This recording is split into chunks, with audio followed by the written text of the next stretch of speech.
What's going on, everybody? Welcome back to Talkin Sports with Jake. Hope we're all doing well. There's a ton of free agency stuff going on, both the NBA and the NHL. I'm going to cover the NBA today only. I'm going to push the NHL stuff till tomorrow. It's just so much going on. I'm going to do the NBA today. It's going to be more deals, I'm sure, that are going to break, possibly during the show that I'm doing right now, after I go off the air and before I do the show. Tomorrow, my thought process is there's been so many moves that have happened. This free agency class is very thin. Unless a big trade happens, like Giannis gets moved, which I don't think will happen, at least not in the next 24 hours. Maybe even next month or something, but maybe not, I don't know about the next 24 hours. Uh, there shouldn't be too much basketball to cover to where if it's a couple of our deals in the NBA and all the NHL stuff, that's a little more bearable. So let's jump right into this. Memphis Grizzlies make a couple of moves. First move they made, they extend Jaren Jackson Jr. 5 years, $240 million.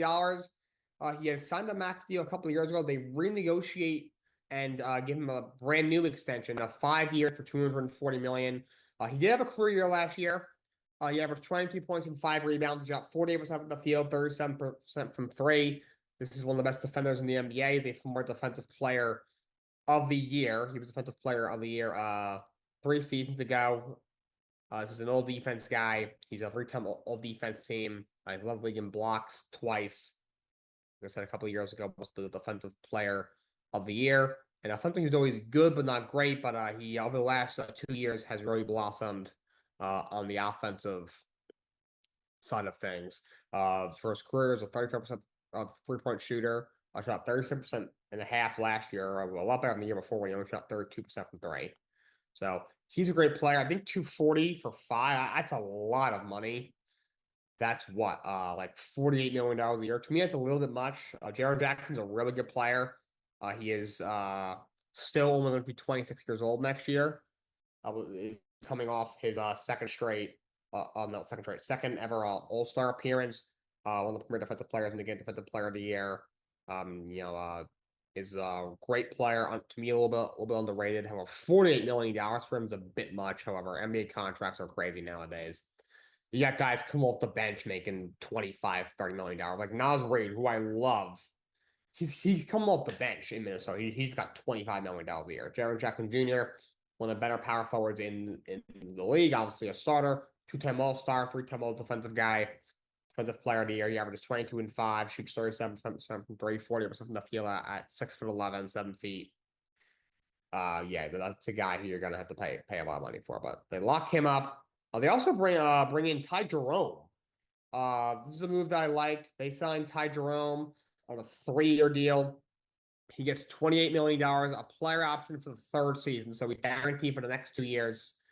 And then he gets a player option in year three. He had a really good season for the Cavs this past year, averaged 12 points a game, shot 51% from the field, almost 44% from three, and 87% from the line. So a career for Ty Jerome, a guy who's a late round draft pick by Phoenix a bunch of years ago, bounced around the league and has finally found the home this year in Cleveland.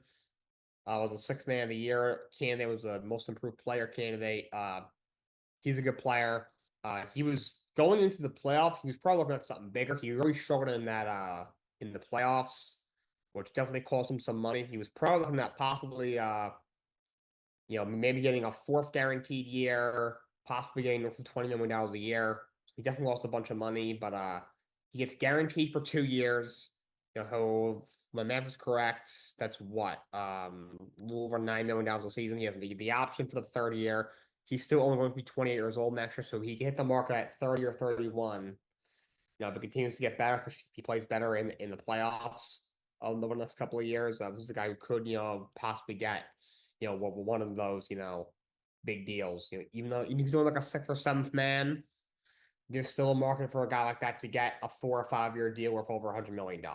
So, but I think it's a good move for the Memphis Grizzlies. After you trade away Desmond Bane, but you're accumulating a lot of depth. You get back KCP and Cole Anthony in that trade. Although Cole Anthony, I heard, might get moves.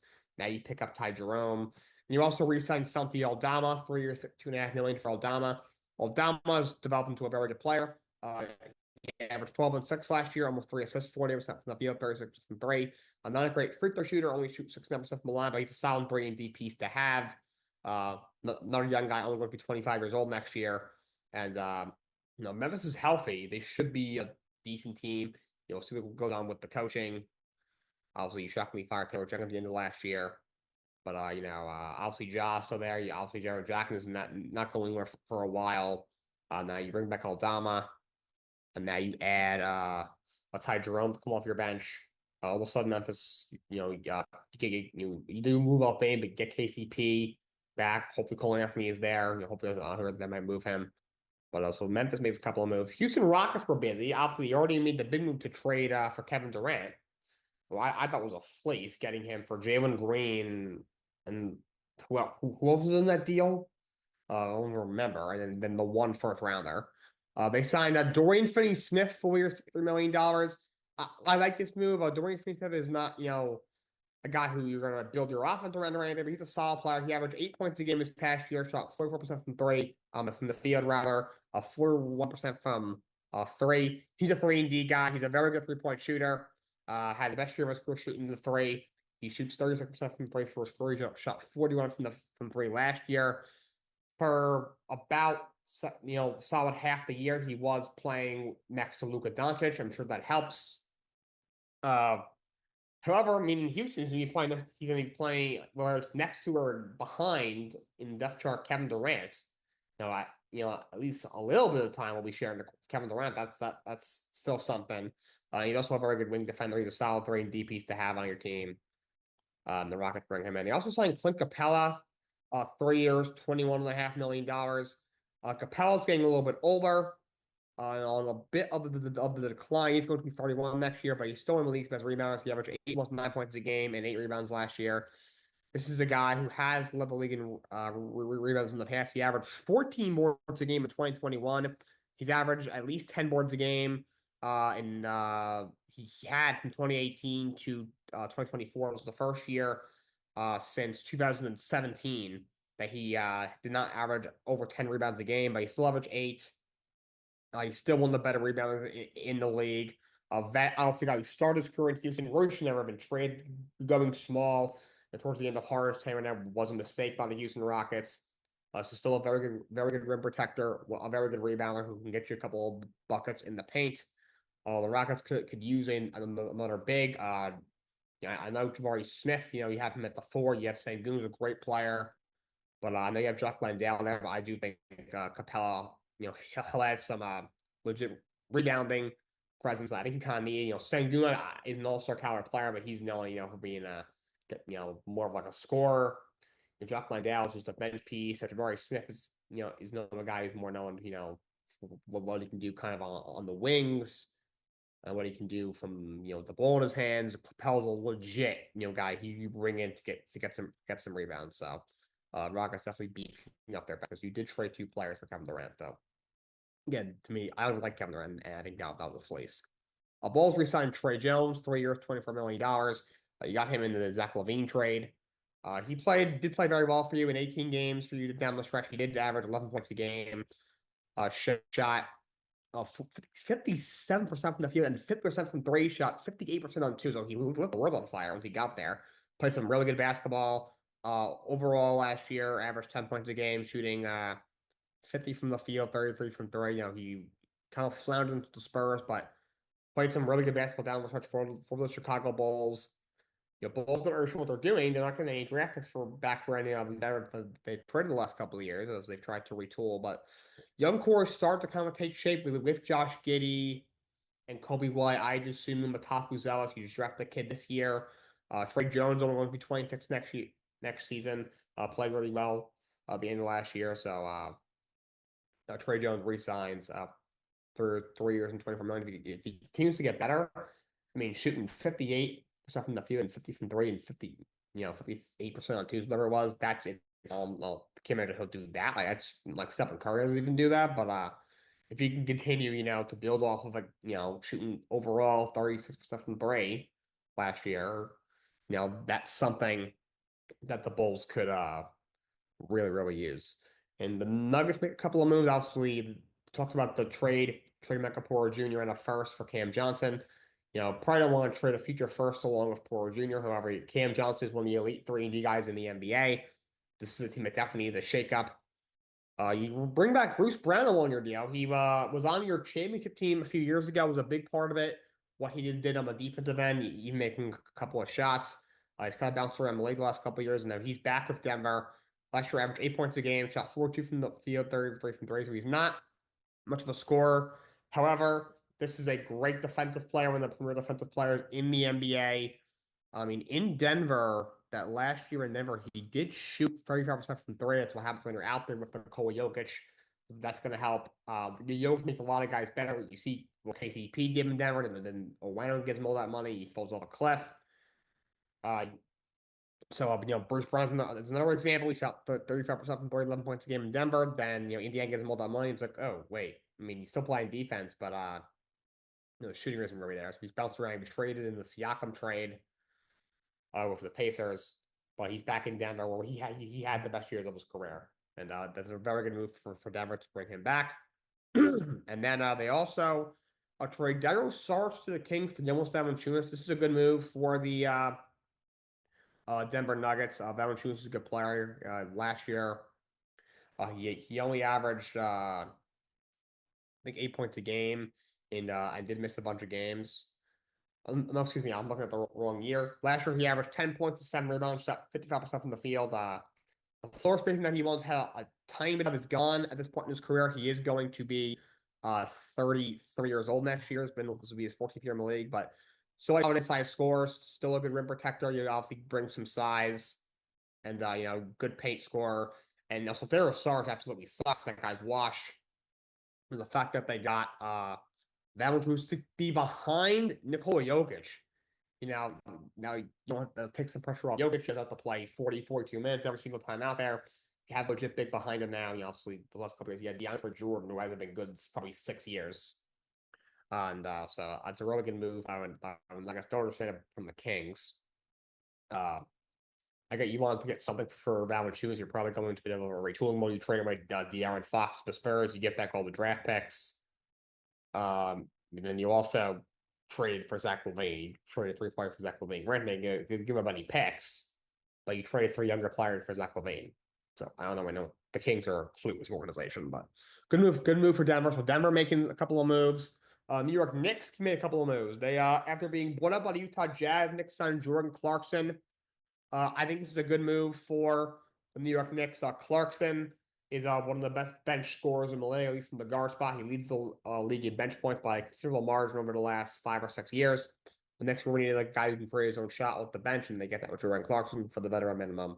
I think that's a good move. They also signed earlier today Gershon Yabusele, 2 years, $12 million. I think this is another solid move by the Knicks.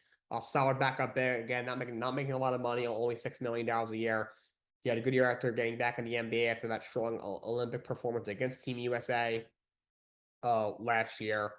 He averaged 11 points and 5 rebounds, shot 38% from threes. A solid big who could stretch the floor. He can defend the rim. He's a very good player. Had to have on the bench. Knicks bring him in. You're going to be losing Precious Achiuwa. Can't rely on Mitchell Robinson to stay healthy. This gives you that insurance with Yabusele.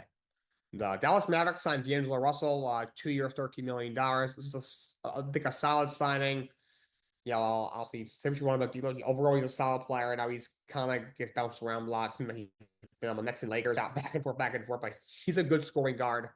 Last year, between the Lakers and Nets, averaged 12 points a game, 30% from the field, 31% from three. So overall, not a good season. It doesn't help. The guy was in LA. He has that tough playoff series, and then Darvin Ham throws him under the bus without saying his name. He ends up opting out just to re-sign for Lakers because he didn't have much of a market, and then they end up trading him to the Nets, which at first was kind of cute. Then it was like, oh yeah, this doesn't really make a lot of sense. But he's now in Dallas. I think it's a better spot for him. Once everyone's healthy, playing. It's funny because next time to bring Kyrie over, you're looking back, you're like, considering how his tenure was, may have well kept D'Angelo Russell at that point. I think Kyrie was always hurt and causing a lot of problems off the court. And now he's going to be playing behind Kyrie Irving. In fact, this is a guy who I guess he's starting that first half of the year until they get Kyrie Irving back. But this is a guy, did another great year last year. He gets kind of a bad rap. He is a good player.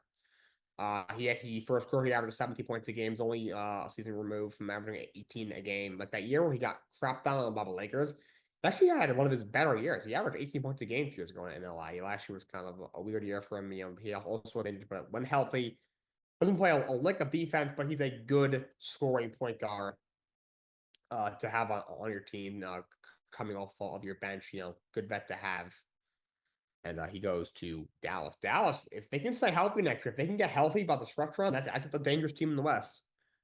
Just putting it out there. The Kings do make a move. It's kind of positive. They signed Dennis Schroeder, 3 years and $45 million. He's a good player, very solid backup point guard. Last year, he averaged 13 points a game. He started in Golden State. Sort of in Brooklyn. They got traded to Golden State, I believe, in that D'Angelo Russell trade. Eventually makes his way to Detroit. Overall, played very well. He got off to that really start in Brooklyn because he was really the only guy that could kind of score on that team. Then Golden State played well. Didn't play nearly as much, but played really well in Detroit down the stretch. He kind of filled in the role that Jaden Ivey was going to play on the team. He ended up getting hurt. Schroeder is a solid backup point guard, solid scorer. He can shoot the ball a little bit. Good veteran, the guy who's been around the block. He's been on a lot of different teams. Going to be 32 next year, but a solid backup point guard to have. Again, I almost think the Kings be very good next year. At best, they'll sneak into the play-in. Probably don't admit, but sure is a fine signing. $15 million a year for him. Would try and go a little less than that, but again, it's the NBA. Solid role player. If you have to overpay a time for him, it's worth doing. Pelicans signed Kevon Looney, 2 year, $16 million. Again, Pelicans are a team. They've made some interesting moves. You made the move. You traded CJ McCollum away for Jordan Poole, which I do like for them. McCollum is always hurt. Still a really good player, but he's also a little older. Pelicans going into a bit of a retooling phase. Obviously, new front office. They were Joe Dumars taking over the basketball operations. Poole's a lot younger. And Looney, great rebounder. Also not going to score a whole lot, but as a guy who has multiple championships, he might have been there for all 4 of Golden State's rings. He's definitely there for at least a couple. A lot of playoff experience, championship experience, a great rebounder that they add for $8 million a year. The Spurs signed Luke Kornet for 4 years and $41 million. So I was very surprised that he got over $10 million a season and got a longer term deal, got $40 million. I actually don't think it's that much of an overpay. I generally think Kornet is a solid backup big man. He came up with the Knicks. Overall, considering how bad those teams were, I thought he was pretty good. When he's gotten playing time in Boston, I thought he played pretty well. That one playoff game against the Knicks this year, he played his ass off. He's a high energy guy. He can score down low. He's a decent athlete for a guy who's that size. Can block shots. Victor Wembanyama's coming off a major injury. It's good to have someone behind him. I actually think this is a decent signing.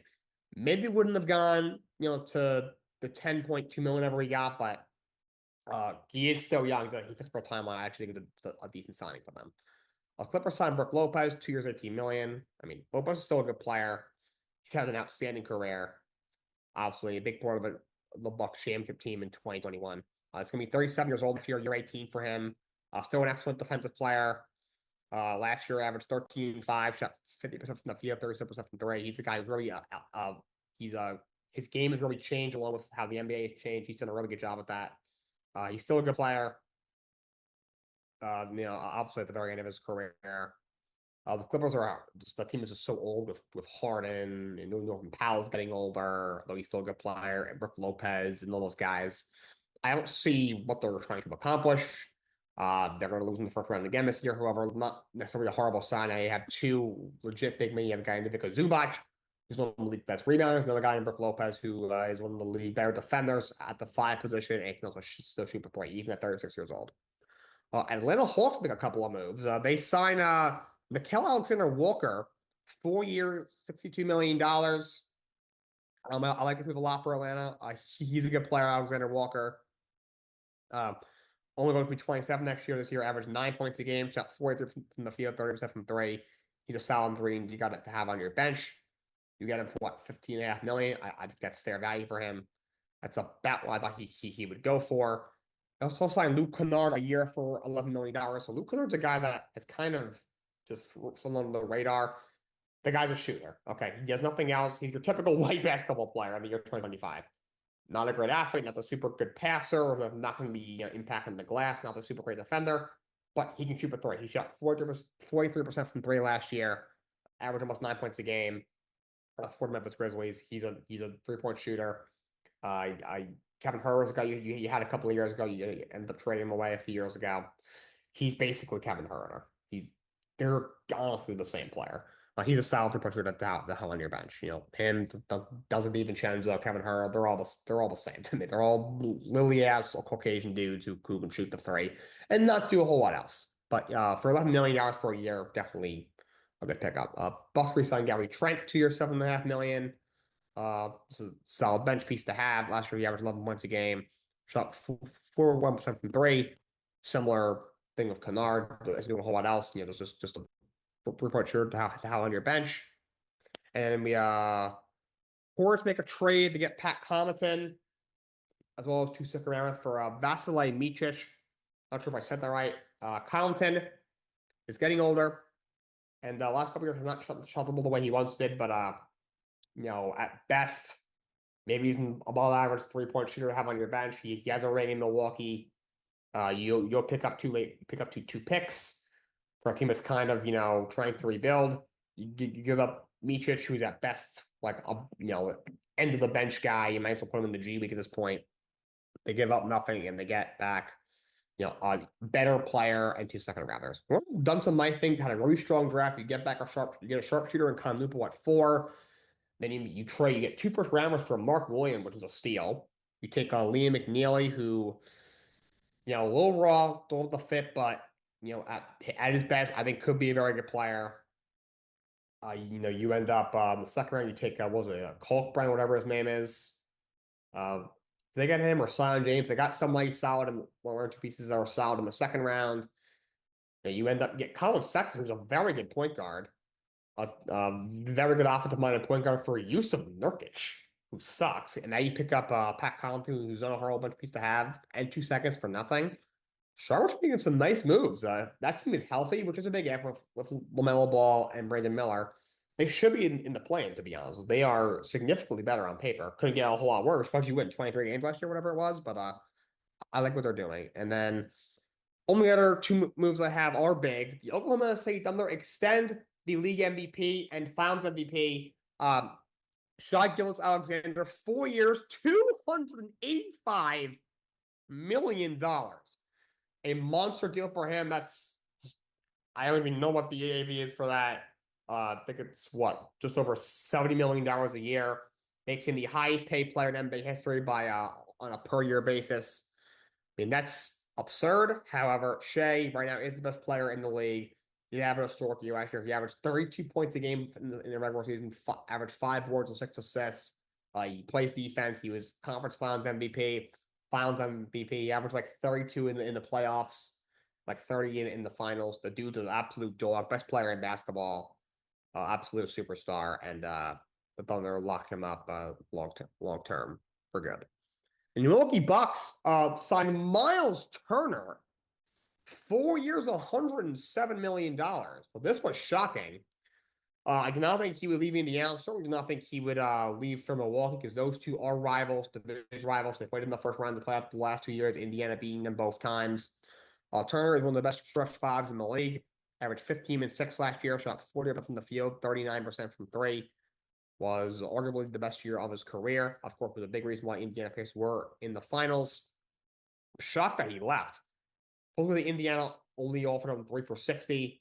He gets the extra year. He gets an extra almost 50 million total, and on a per year basis, he gets like an extra $7.5 million per year. So excellent stretch 5. And they waive Damian Lillard, all NBA point guard, who obviously is getting older. He tore Achilles in the playoffs, so probably is going to miss the entire season this year. Next time we'll see him, he'll be 36 years old, coming with a torn Achilles. I don't know what he's going to be able to give you at that point. I mean, Damian Lillard is a special player. He is a great player. I'm sure, I don't think he'll be a bum. I don't think he'll be freaking, garbage. But I cannot imagine this is still going to be a guy that can go out and average 26 points a game and be one of the league's best 3-point shooters, in 2 seasons from now. I do not see that happening.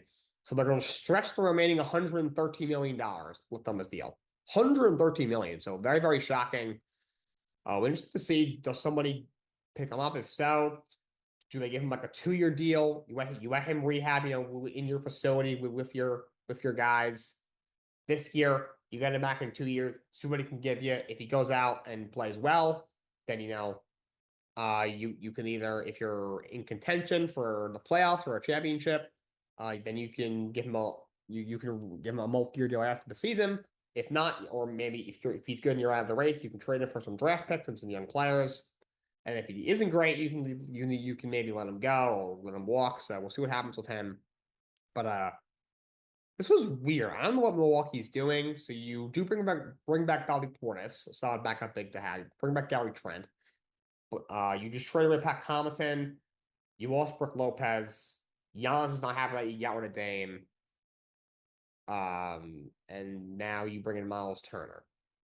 Brian Windhorst made a really kind of corny but accurate analogy earlier today on ESPN.